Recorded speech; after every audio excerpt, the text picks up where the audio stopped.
여기가 진짜 뭐 노인 전문 병원이고 의사도 있기 때문에 여긴 좋은 곳이다 라고 해가지고 저도 그냥 그렇게 하자 했었는데 정말 돌이킬 수 없는 사고를, 저는 사실 이제 이 상황 때문에 한 반년 정도 좀 우울감에 좀 빠져 있었어요. 내가 좀 더 알아볼 걸, 이런 마음 때문에.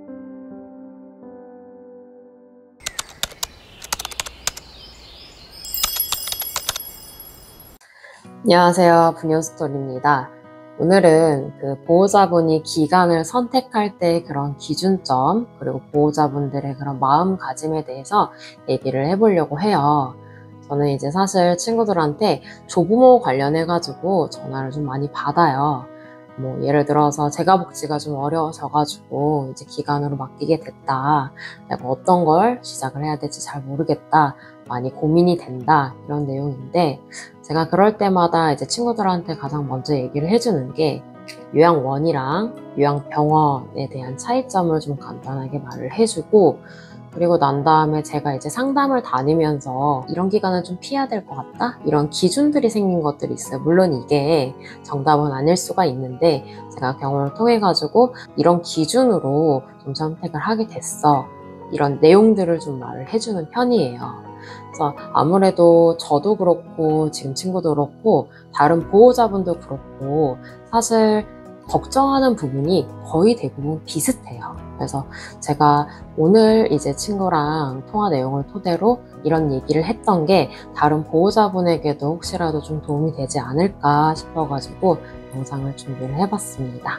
먼저 첫 번째로 제가 친구랑 통화했었던 내용을 들려드릴게요. 너무 요양병원으로 가셨어. 병원으로? 근데 요양병원에서도 이제 할머니 병원에서 나가셔야 한다 이렇게 돼버린 거야. 그 병원은 지금 코로나 때문에 휴대가 2개월일 거야, 맞지? 맞아. 그래서 지금 친구의 상황은 이제 요양병원에 계시다가 이제 요양원으로 옮기신 상황이에요. 우리가 첫 번째로 기간을 선택을 할 때 요양원이랑 요양병원에 대해서 고민을 하실 거예요. 이게 어떤 차이점이 있냐면 요양병원 같은 경우에는 의료법이 적용이 돼요. 그래서 국민건강보험이 적용이 되는 거고, 요양원 같은 경우에는 노인복지법이 적용이 돼요.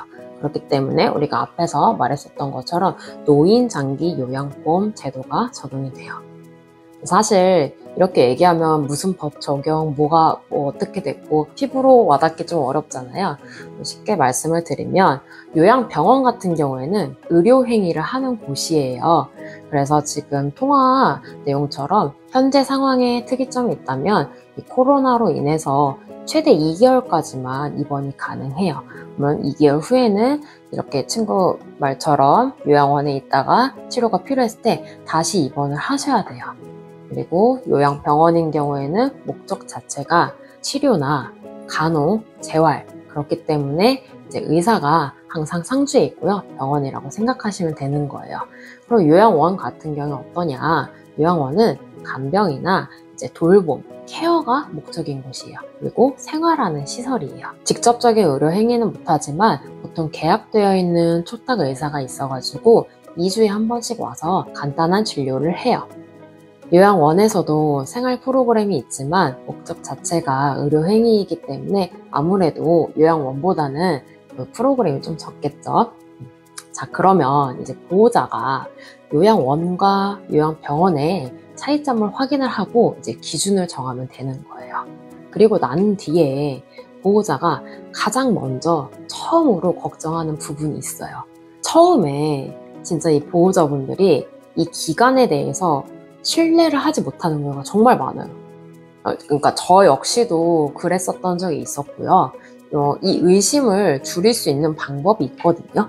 그래서 저는 그렇게 줄여가지고 이제 기간을 알아본 건데, 제가 그 뒷부분에서 이 통화 내용 하나만 더 들려드리고 말씀을 드릴게요. 왜냐하면 보호자분이 이렇게 무조건적으로 의심을 하는 게 정말 건강하지 못한 방법이에요.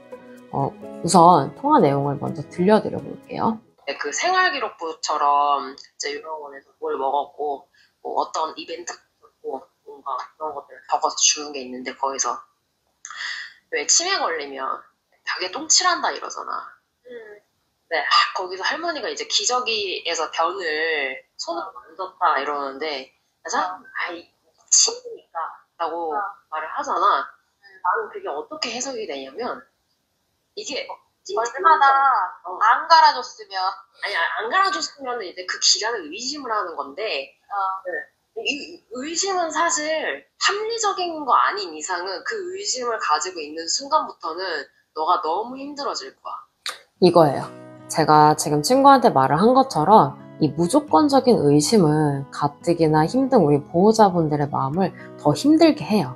그래서 저는 보호자분들한테 이 무조건적인 의심을 하지 말라고 말씀드리고 싶어요. 기관은 나쁜 곳이야. 신뢰할 수 없어. 이렇게 생각하면 사실 기관에서도 힘들고 보호자가 가장 중심을 잡고서 이제 우리 어르신들을 케어를 해줘야 되는 거잖아요. 필요한 것들도 해드려야 되고 그 중심 자체가 이제 흔들리게 되는 거예요. 우리 보호자가 이 기관에 대한 의심을 줄일 수 있는 방법이 있어요. 저도 이 방법을 통해서 기관에 대한 의심을 많이 줄어들게 됐는데 간단해요. 우리 보호자가 많은 시설을 다니고 발품을 팔게 되면 내가 최종적으로 선택한 그 기관에 대한 그 의심이 자연스럽게 줄어들게 돼요. 이게 어떤 말이냐? 먼저 저 같은 경우에는 이제 기관 전화를 할 때 상담을 먼저 하잖아요. 뭐 약속을 잡아야 되니까. 제가 말씀드린 것처럼 그 장기 요양 인정 번호 제가 메모해달라고 했었잖아요. 그 앞에서 그 요양 등급 신청할 때 먼저 장기 요양 인정 번호에 대해서 물어볼 거예요. 말을 하고 이제 입소 자격이 되는지 확인을 해야 되니까. 말을 하고 난 다음에 저는 질문을 했어요. 휴대폰 소지 가능한가요? 이 질문 되게 간단하죠. 근데 이 질문으로 우리 기관에서 어르신들을 어떤 식으로 대하는지 느낄 수 있어요. 거의 대부분 이제 휴대폰 소지되죠? 이랬을 때 안 돼요. 왜요? 치매 환자는 어차피 휴대폰을 사용하지 못해요. 그리고 규정상 안 돼서 갖고 오시면 안 돼요. 이렇게 얘기를 하는 거예요. 근데 이게 사실 규정상 안 되는 거여도 같은 말이라도요. 그 기관에서 얘기를 할 때 사실 이제 어르신도 기관에 입소를 하고 적응을 하려면 이제 가족들도 보고 싶고 버려뒀다 이렇게 생각을 하실 수도 있기 때문에 적응 기간이라는 게 있다. 그래서 휴대폰이 있으면 좀 적응하기가 좀 어려우니까 나중에라도 뭐 휴대폰이 정 필요하면 통화라던가 그런 걸 해드릴 테니 적응하는 기간 동안까지만은 좀 휴대폰 소지가 좀 어려운 점 양해를 부탁드릴게요. 뭐 이렇게 설명을 하는 것도 있잖아요. 근데 안 돼요. 치매 환자는 어차피 휴대폰을 사용하지 못해요 하면 이 기간을 우리가 선택을 하고 싶을까요? 아니잖아요. 그러면 우선 이 기간이 또 제외가 되는 거예요. 근데 이 간단한 통화만으로도 기관에서 어떤 식으로 우리 어르신을 대하는지 정말 많이 느낄 수가 있어요. 내가 굳이 방문하지 않아도 알 수가 있어요. 이 간단한 질문으로. 그렇게 먼저 전화 상담을 했었고, 그리고 이제 제가 직접 방문을 했을 때 알게 된 건데 제가 뭐 기관 상담을 하고 상담실에서 보통 하잖아요. 근데 우리 할머니가 실제로 좀 생활하는 시설이 어떤지 좀 궁금하다. 그러니까 만약에 지금 현재 입소를 하게 되면 어느 쪽에서 계시는지 좀 가보고 싶다 하고 방문을 했어요. 방문을 하고 그 방으로 생활실로 들어간 거죠. 이게 너무 냄새가 심한 거예요. 근데 이게 그냥 사람의 냄새가 아니라 이제 분뇨 냄새라고 해야 되죠. 이제 기저귀 냄새가 또 그 특유의 그 향이 있더라고요. 그래서 내가 좀 타이밍이 안 좋았을 때 온 게 아닐까. 뭐 무조건적인 의심은 안 좋다고 했잖아요. 그래서 그러면 이거를 내가 어떤 식으로 말을 해가지고 또 다른 방을 볼 수가 있을까 했을 때 제가 그러면 만약에 이 방이랑 다른 방이랑 어떻게 다르냐, 혹시 어르신이 괜찮으시면 잠깐이라도 보고 와도 되냐, 뭐 채광이라던가 이런 것들을 좀 보고 싶다 이렇게 얘기를 했었죠. 부탁을 드린 거죠. 그랬을 때 이제 다른 곳도 갔는데 똑같이 그 냄새가 나더라고요. 괜히 걱정이 되는, 케어가 조금 부족한 곳이 아닐까라는 생각이 또 되는 거예요. 그럼 이렇게 해가지고 내가 또 그 기간을 제외를 하게 됐잖아요. 또 한 기관에서는 이런 적이 있었어요. 막 너무 다 좋아요. 쾌적한 냄새도 나고 상담실에서 상담도 너무 좋고 뭐 직원분들 표정도 다 좋고 전 직원분들 표정도 다 봤거든요. 이게 사실 너무 힘든 일이에요. 어린애를 하는 것도 힘든데 어르신들 하는 거는 훨씬 더 많은 힘이 들어가잖아요. 근데 다 너무 만족했어요. 너무 좋았어. 그래서 이제 생활실을 한번 또 열심히 보고 했는데 거기에 아날로그 시계가 있는 거예요. 그래서 와, 저 시계 진짜 오랜만이다. 여기는 디지털이 아니라 아날로그로 하네. 뭐 할머니들 뭐 공부할 때 도움이 되나? 막 이렇게 보고 있었는데 그 시계가 다 4시를 가리키고 있는 거예요. 네, 그때 시간이 2시였거든요. 약간 좀 이게 시계가 잘못된 것 같은데? 하고 나서 그때부터는 이제 시계만 보이는 거예요. 그 복도에 있었던 시계, 뭐 이런 시계 다 보이는데 다 4시로 돼 있는 거예요. 근데 사실 이거는 제가 아직도 그 기간에 못 물어봤어요. 왜냐면 시계가 왜 다 4시로 맞춰졌어요? 이게 우리는 아직 뭔가 관계 형성이 되지도 않았는데 제가 기관을 나쁜 식으로만 생각을 할까봐 감히 조심스러워서 얘기를 하지 못했는데 괜히 느낌이 이 기간은 아닌 것 같다라는 생각이 드는 거예요. 그냥 약간 좀 무서웠어요, 사실. 이게 무슨 의미가 있고 뭐가 다른 거지? 라는 것 때문에 혹시라도 복지시설에 계시는 직원분들이 이게 합리적인 이유가 있다면 사실 지금도 좀 궁금하긴 해요. 좀 알려주셨으면 좋겠어요. 이 간단한 내용들인데도 이걸 통해 가지고 제가 갔던 게 한 20군데 정도 됐어요. 그러니까 20군데가 우리 집에서 가까운 게 아니라 정말 그렇다고 아예 지방은 또 아니고요. 그래서 막 어디가 좋을까 막 하다 보니까 이런 식으로 내가 기간 선택하는 기준도 생기고 눈도 생기고 물어보는 질문들도 생기고 바라보는 것도 생기고 이게 갈 때마다 보이고 갈 때마다 느껴지고 이 능력치? 그러니까 약간 집도 많이 보면 뭐 이런 거 저런 거 다 알아보게 되는 것처럼 기간도 많이 가다 보면 그게 눈에 보여요. 그러면 내가 이렇게 열심히 왔다 갔다 하면서 이 기간은 다른 곳이랑 또 다르구나. 이 기간은 그래도 좀 더 내가 선택을 할 때 이 기간이 제일 나았다 하면 이 보호자분이 가지고 있는 그 의심이 정말 진짜 거짓말처럼 많이 줄어들어요. 아예 없앨 수는 없죠. 제가 같이 있는 게 아닌 이상은 아예 없앨 수는 없는데 무조건적으로 기간은 우리 어르신을 돈으로 볼 거야. 기관에서는 케어를 제대로 안 해줄 거야. 이런 무조건적인 의심은 줄어든다는 거예요. 그래서 좀 다른 보호자분이 이제 발품을 좀 팔면서 기간에 대한 이런 무조건 의심을 줄일 수 있게 좀 노력을 해주셨으면 좋겠어요. 첫 번째로 이제 어르신을 위해서 좋은 거고 두 번째는 나를 위해서도 좋은 거예요. 시간을 활용을 하시고 투자를 하시고 많이 다니셔야 돼요. 잘 선택했는지 안 했는지 모르겠다고 얘기를 하잖아요. 저도 사실 친구처럼 이제 할머니를 기관으로 모신다고 할 때 요양원과 요양병원 이런 차이점도 잘 모르고 있었고 이제 고모가 찾았던 그냥 뭐 큰 노인 전문 병원이 있다. 여기에 우리 시모가 있고 그렇기 때문에 내가 좀 왔다 갔다 하기도 편하기 때문에 난 좀 이쪽으로 뭐 모시고 싶다. 그리고 병원이기 때문에 의사가 항상 이제 상주에 있다. 이런 얘기를 하셨어요. 그래서 저는 그냥 알겠다 하고 나서 이제 그냥 저는 면회만 열심히 다녔어요. 근데 이 병원에서 저희 할머니한테 진정제를 투약을 한 거예요.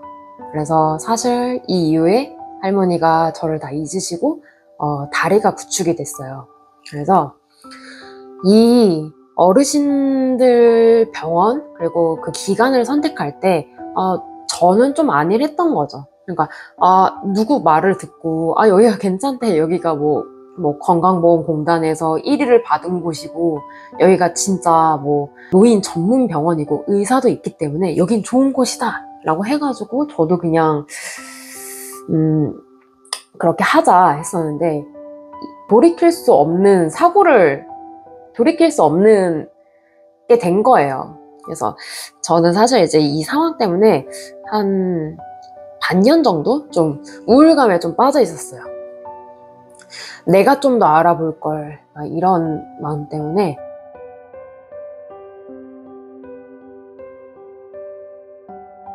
뭐 어디가 괜찮다는 얘기만 듣고 나서 하지 않을 걸 저는 이때 이후로 이제 사실 뭐 고모와도 막 엄청 다투기도 했었고, 이때 이후로 우리 할머니에 대한 모든 주 보호자는 내가 할 거고, 내가 알아볼 거고, 내가 케어를 할 테니까. 그리고 나서 저도 알게 된 거예요. 이 기간 선택이 정말 중요하다는 것도 알게 되었고, 어르신 상황이나 어르신 그런 성격, 그러니까 정말 다 무시를 하면 안 되는 거였던 거예요. 안일하게 생각하면 안 됐던 거예요. 뭐가 좋다, 누구 말 듣고서 누굴 보내고, 이게 아니에요.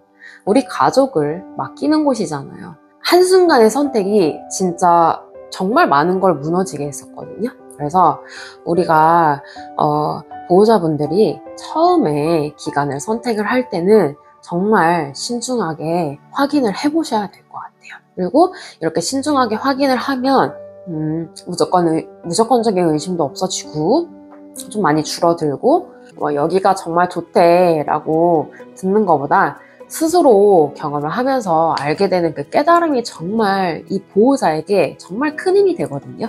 그 누가 뭐라 해도 내가 나의 중심을 잡을 수 있는 그런 힘이 돼요. 그렇기 때문에 그렇게 이제 많은 발품을 팔아가지고 기간을 선택을 하셨으면 관심을 많이 가져주세요. 그리고 면회도 많이 다녀와 주시고, 매번 방문할 때마다 저도 이제 걱정이 되는 게, 좀 고민되는 게, 이제 직원분들 선물에 대한, 그러니까 직원분들 간식에 대한 것도 걱정이 돼요. 이렇게 계속 가다 보니까 또 소분이 잘 되어 있어야 되고, 과일 같은 거 드리면 닦아서 드셔야 되니까, 또 그리고 평상시에는 좀 잘 못 드실 수 있을 만한 뭔가 그런 것들. 그래서 이렇게 항상 고맙잖아요. 그 기간이 있기 때문에 우리가 우리의 생활을 할 수가 있는 거잖아요. 그렇기 때문에 항상 고마운 마음을 가지고 이제 저도 기간에 방문을 하게 되는데, 이렇게 하다 보면 직원분들에 대한 그 도움을 받을 때도 많아요. 그러니까 뭐 면회 잡기 정말 힘들거든요. 그래서 면회 날짜가 다 찼어요. 큰일 났다. 내가 이번에 또 선착순에서 탈락이 됐다. 내가 회사 일을 하느라고 문자를 보내야 되는데 이 문자를 못 보낸 거예요. 그래서 전화해서 없나요? 그럼 혹시라도 되는 날 누군가가 취소하는 날이 있으면 저 꼭 연락을 주세요. 이러면 또 연락을 주셔요. 너무 고마운 일이잖아요. 그리고 예를 들어서 그런 것도 있어요. 우리 할머니가 너무 보고 싶어요. 꿈에서 나온 막 너무 보고 싶잖아요. 근데 그렇다고 해서 또 그 기간에 어르신들 너무 많으실 텐데 사진 찍어주세요. 보여주세요. 보고 싶어요. 이렇게 얘기하면 사실 직원분들도 힘들 수 있잖아요. 그리고 이걸 하느라고 다른 어르신들에 대한 케어를 못 할 수도 있는 거잖아요. 그래서 어떡하지 보고 싶다, 그냥 진짜 많이 보고 싶다, 이렇게만 생각을 하는데, 그냥 아무 말도 안 했는데 거짓말처럼 갑자기 사진 뿅 하면서 오늘 뭐 프로그램 사진입니다 이렇게 보내주면, 그러니까 그 하루의 기분이 너무 달라져요. 너무 좋아요. 그러면 이제 저도 이제 카톡을 보내는 거죠. 선생님, 저 진짜 오늘 너무 보고 싶었는데 이렇게 보내주셔서 고맙습니다. 이렇게 되는 거예요. 이 기간이 무조건적으로 나쁜 것이 아니에요. 기간에 계신 분들 정말 대단하신 분들이에요. 저희한테 도움을 주시는 분들이고, 저희가 잘 해드려야 되는 곳이에요. 기간이 무조건 의심스러운 것이 아니라는 거는 말씀드리고 싶었고, 오늘 사실 이렇게 요양병원이랑 요양원에 대한 차이점, 그리고 이제 보호기간을 선택을 했었을 때 제가 어떤 기준으로 선택을 했었는지, 그리고 제가 이제 보호자분들 마음가짐에 대해서 알고 있으면 좋을 것 같은 정보들로 제가 말씀을 드렸고, 다음번에는 치매 보호자 가족으로서 약간 이런 우울감이 있어요. 저는 있더라고요. 그래서 이걸 어떻게 극복을 했는지, 아직도 울컥울컥한데, 그러니까 좀 어떻게 잠재워져 놨는지, 저도 반년 정도 정말 힘들었었거든요. 그러니까 약간 삶의 의미가 없다고 생각을 할 정도로 되게 많이 힘들었었다가 좀 많이 잠재워져가지고 이제 많이 괜찮아졌어요. 약간 좀 다독여 준 거죠. 그래서 어떤 식으로 제가 그걸 좀 다독여 줬는지 그런 경험을 또 말씀을 드리고 싶고요. 왜냐하면 사실 지금 보호자로 계시는 분들 중에서 저처럼 만약에 그 어르신한테 감정이입을 많이 하게 돼서 좀 힘드신 분들에게 좀 위로가 됐으면 해가지고 좀 공감이 되셨으면 해가지고 다음번에는 또 그 부분 관련해가지고 영상을 준비해서 말씀드리도록 하겠습니다. 고맙습니다.